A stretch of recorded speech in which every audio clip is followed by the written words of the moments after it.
everyone, welcome to a new video. It is me, Desiree, and today is going to be a little recap on the December Shop My Stash. So I'm just going to be going over the products I shopped my stash for in December, letting you know how they worked out for me, what I keep them, what I declutter them, and a little review.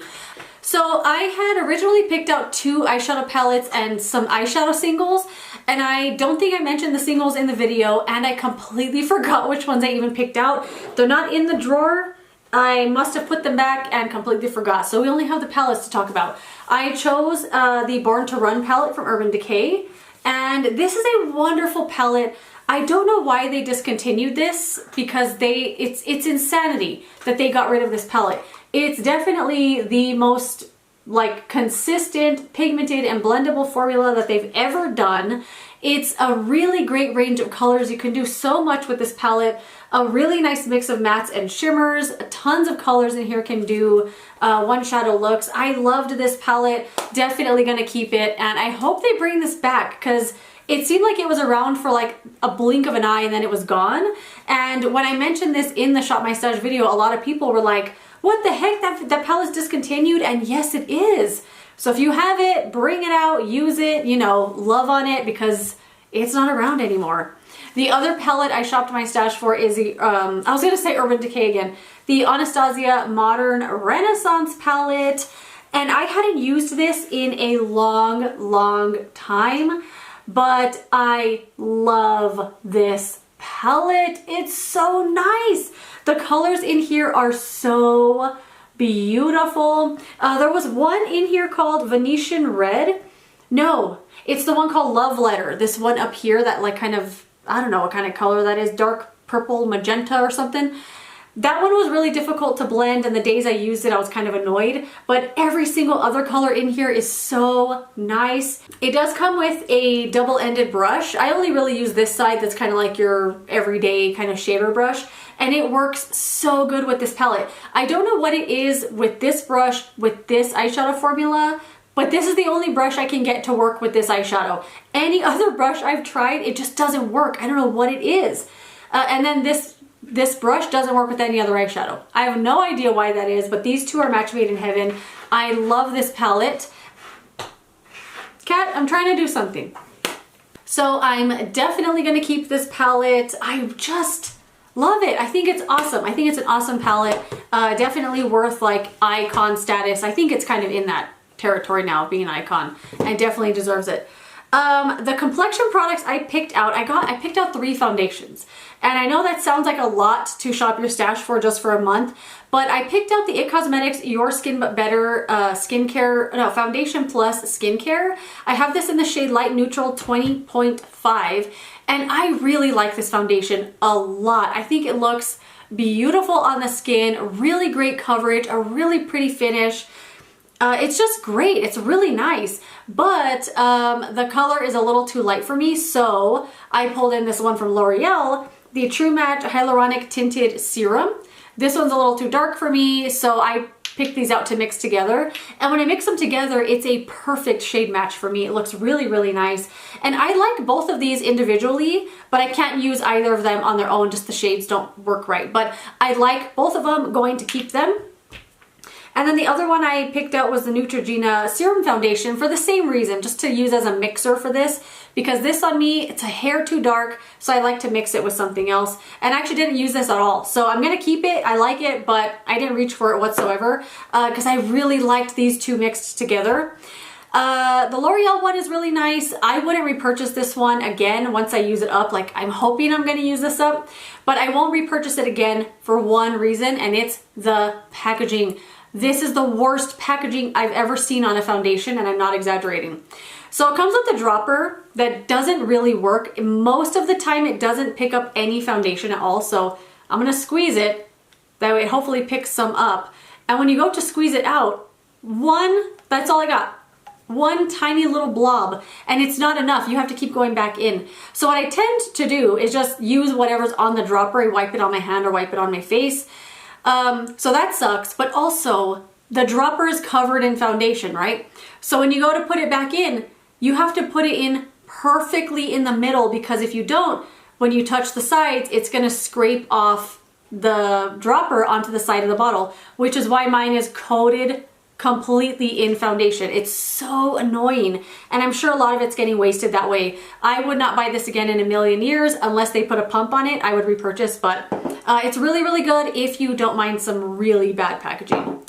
I picked out a concealer from NYX. This is the Bear With Me Serum Concealer. I have here the shade Light, I think. Oh yeah, Light. And this also is too light for me, but I was using it anyway, just kind of putting it on, and it worked just fine when I blended it in with the foundation I already had on.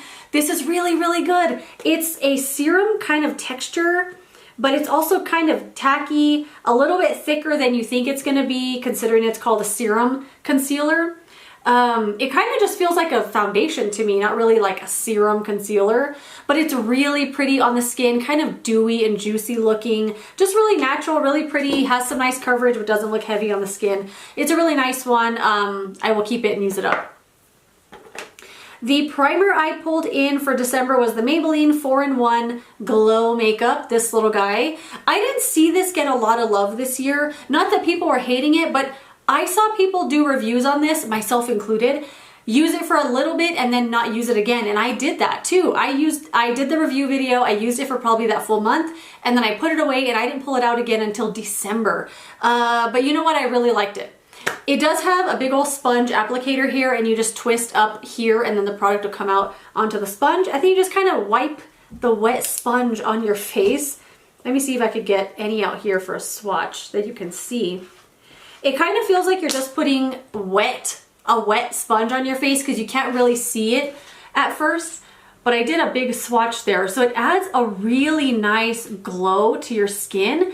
It's one that, in my opinion, you can see through foundation. Obviously, if you're like caking your face, you're not gonna see it. But if you're using something really like lightweight and breathable-ish, not super high coverage, you can easily see this really nice glow through the foundation, and it's so pretty. It doesn't have shimmer or glitter or anything. I really don't know how they did it. I'm sure you can tell here. There's no glitter in there, no shimmer, nothing. It's just a nice glowy, pretty base, and it's really pretty on bare skin as well. Like on days, maybe you're just hanging out at home, maybe if you just don't wear a lot of makeup, maybe you just do like concealer under your eyes and kind of spot conceal on your face.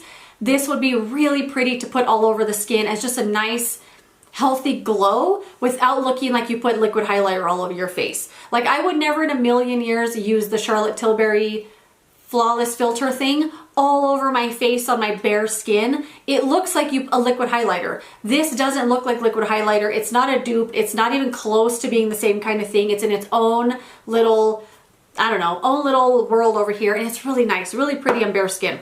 Keeping that. Okay, let's move on to the 4 things. I didn't intentionally save these for last because I'm decluttering all 4 of these. The first thing, the Body Shop bronzing powder. I think I have 4 of these, 3 or 4 in different shades. I'm going to, I think I'm gonna keep one for nostalgia and the other ones I'll throw on Poshmark. I mean, it's really pretty, beautiful, like amber colored packaging. Kind of clear, you could see through it. You could definitely see like a honeycomb through the packaging. Am I showing you? You could see it? You could see it kind of. Oh, there you go. Really cool. Honeycomb on the bronzer as well, a nice mirror. This just doesn't work for me. It doesn't work for me. I thought that it just didn't work for me because I used this. This was my first bronzer I ever purchased in my life. I had no idea how to use bronzer, and I thought it was just my lack of skills that I was kind of messing this up.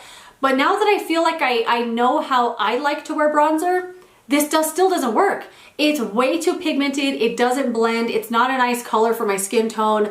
I didn't like anything about this at all, and I felt kind of bad. I used it a couple of times and I was like, oh no, it's time for this to go. Give it another home. I'm sure this is someone's like favorite holy grail bronzer, and it is discontinued. So I'm sure somebody would really like this even though it's a little old.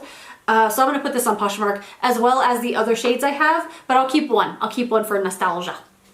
Next up for declutter is the Kat Von D Crush on Blush, little blush and highlighter duo. This is the shade Gamma Ray and Nova. So you get a highlighter up here on top, that's the Gamma Ray color, and then the blush here called Nova.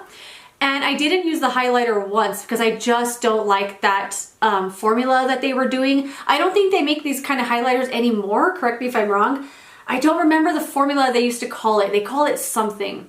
Anyway, it's just really glittery. Like I almost don't even want to swatch it because it's going to be on my hand all day.